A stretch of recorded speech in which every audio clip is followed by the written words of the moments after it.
Halo, Assalamualaikum. Apa khabar semua? Ni Arif Aziz dari Australia. Aku harap korang semua dalam keadaan yang baik lah. Okey ni. Keajaiban 10 malam takhir. Aduh, Allahu Akbar. Banyak betul orang hantar makanan. Dalam 7-8 jenis jugalah. Itulah rezeki bulan puasa kan. 10 malam takhir. Puasa ke? Puasa lah. Soalan macam tu tak sepatutnya tanya. Kan? Puasa tu kau wajib. Pernah tak pernah tu kau dengan Tuhan. Macam ni baru nampak orang Melayu, baru nampak orang Melaka. Okey. Hari ni aku nak cubalah Ni kuih kau tahu kuih apa ni? Ni lah apa lagi, kuih Lopez.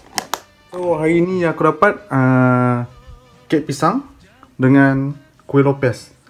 Dia sebab apa warna biru? Sebab dekat sini kan selalu kan kita tengok warna hijau. Tapi kat sini kan susah nak jumpa daun pandan tu. So dia pakai warna-warna biru lah.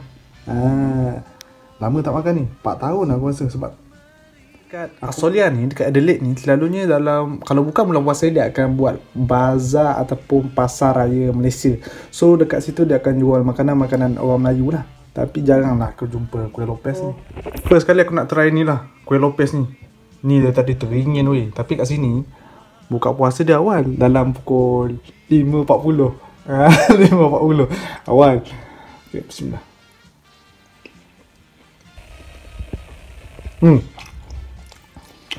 Budak yang buat ni bagus. Sebab apa? Gula Melaka tu letak banyak. So lagi satu, gula Melaka tu tak cair, dia jadi ketul-ketul. Oh, jadi sedap lah kau makan. Memang terbaik. Yang kedua kita nak try kek pisang. Kek pisang.